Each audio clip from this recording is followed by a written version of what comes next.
Adam Lavelle, WrestlingDoneRight.com. Please subscribe to this YouTube. I would greatly appreciate it, and it would help get the word out about Pro Wrestling Noah. Not too many out there talking about Pro Wrestling Noah on YouTube. Maybe in passing, but not specifically like I do here.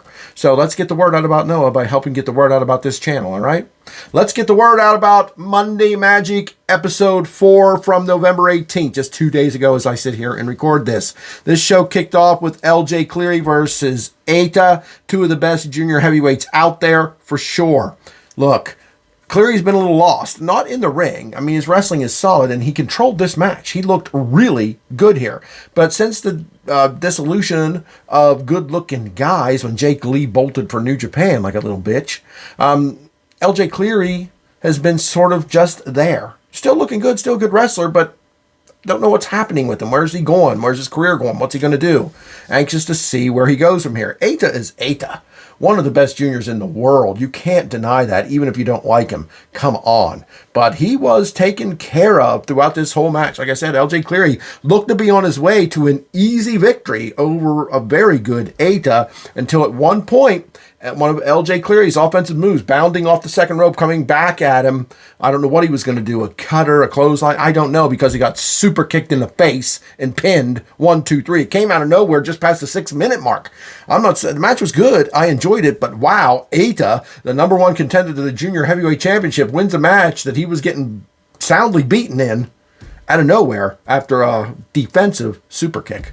I thought it was a good way to open the show and a decent match. The second match saw Kevin Blackwood, the former West Coast Pro Heavyweight Champion, having recently lost that title.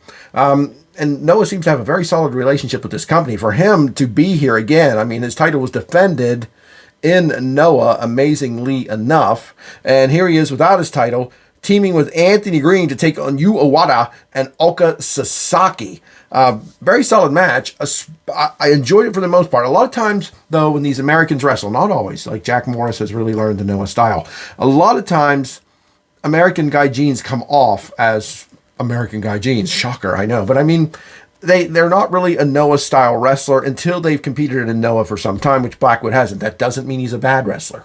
Just means his style, his look, his presentation, his wrestling screams American independence. And I hope he works in Noah enough to really get the Noah style down. Again, I said I liked the match, so I'm not insulting him. I just prefer the Noah style to this. Anthony Green has learned the Noah style, but it didn't help him here because, it did help Anthony Green because his partner Kevin Blackwood wins the match by pinning Yu Owada. I didn't love that, okay? And again, I don't want to make it sound like I got anything against West Coast Pro or Kevin Blackwood or anything like that, but I'm kind of sick of Yu Owada putting over guys that he's clearly better than. And, you clearly don't like this guy. I'm not true. Not true. I don't know Kevin Blackwood, but it's the only second time I've ever seen him wrestle in my life. All right?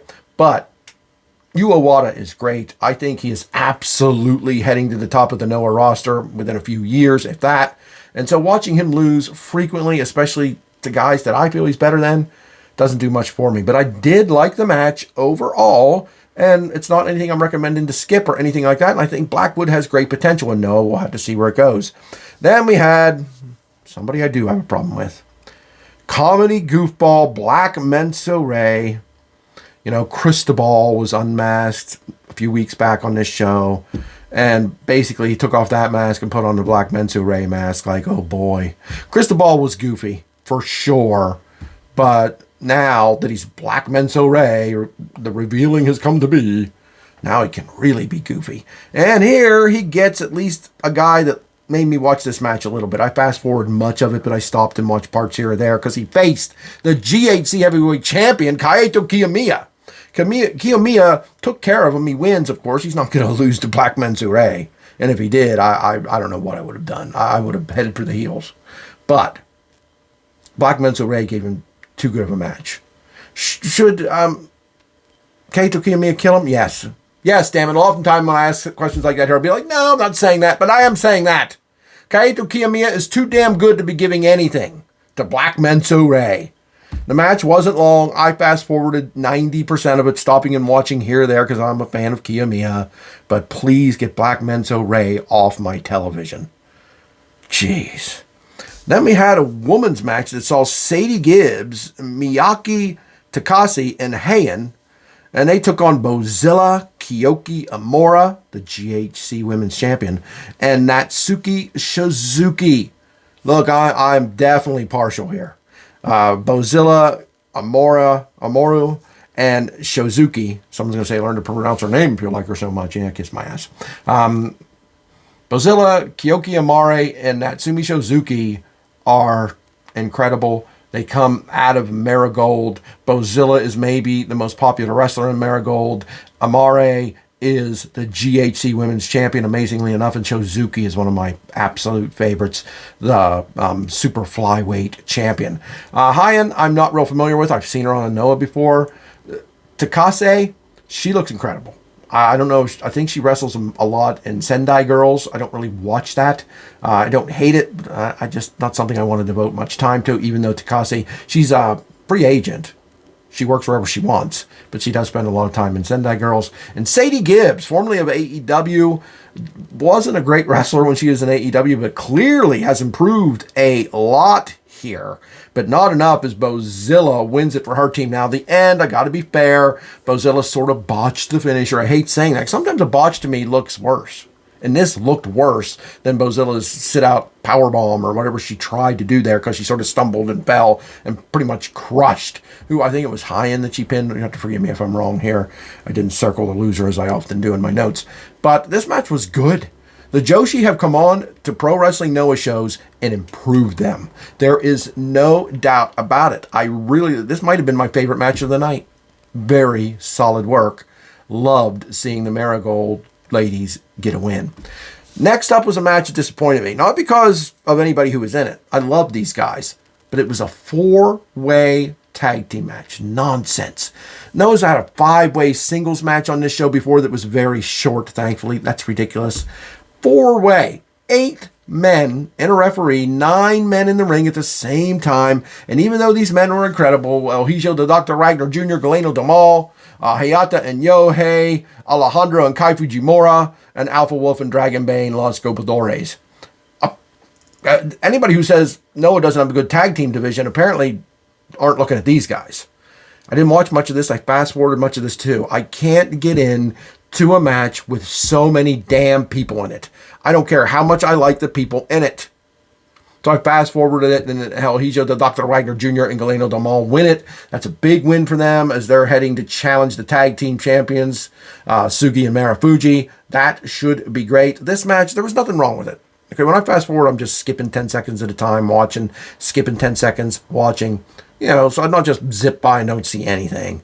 I saw the match pretty much in fast speed, and it wasn't terrible, but I'm not into it, guys. I don't really enjoy ridiculous matches with so many people in them, and they could have the greatest wrestlers that ever lived in it, and I wouldn't enjoy it as much as I would if you'd given me 1-on-1, 2 versus 2, 3 versus 3 tops.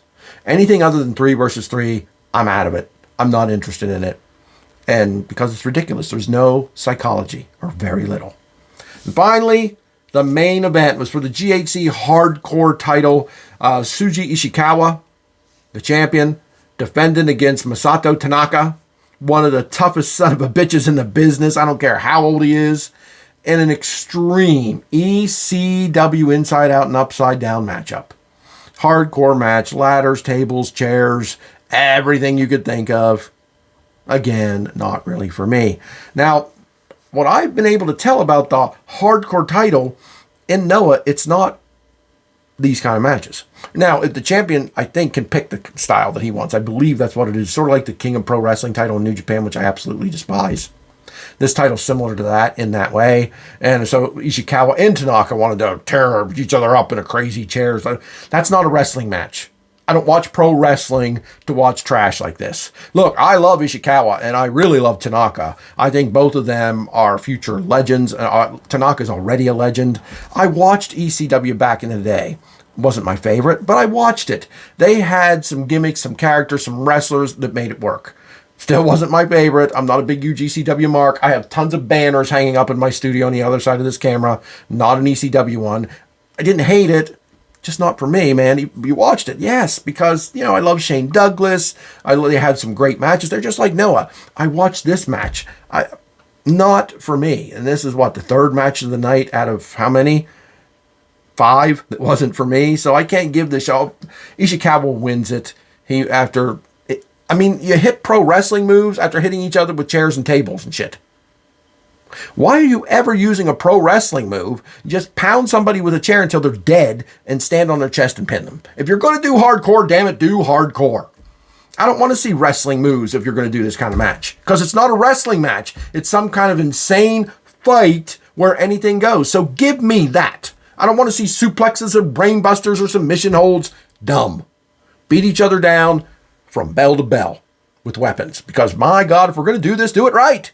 Don't mix pro wrestling in with it. It's not pro wrestling. It's hardcore trash.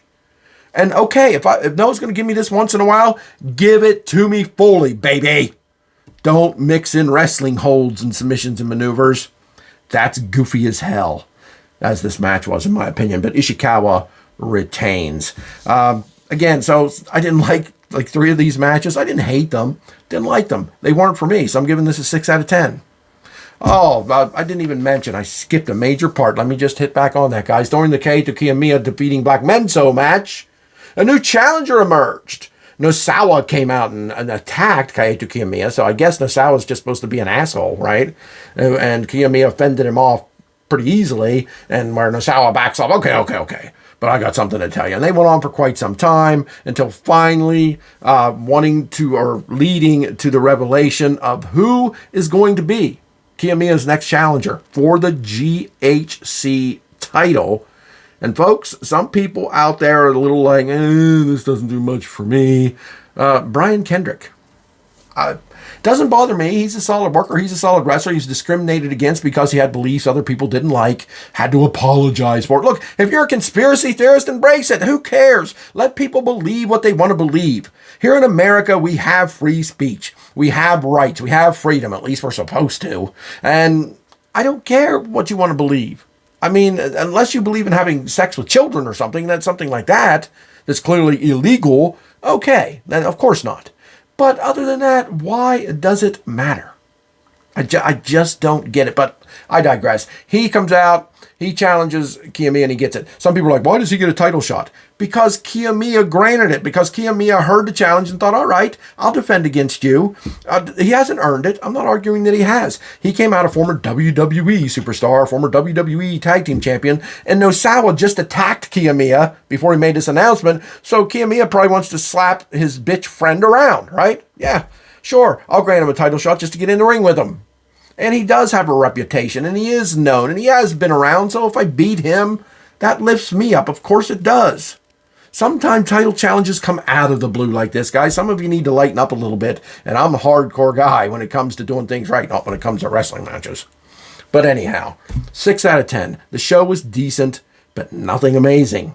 I think it can always be amazing if Noah wanted it to be, but it just leans too heavily into some kind of Western independent style and presentation wrestling show, which often sort of leaves me shrugging my shoulders. Not hating it, but not loving it. Another Monday Magic. I think the next week's show is the finale, where we will see that GHC title shot, that title match, and some others. I hope we have some Joshi, because they're always the highlight of the night.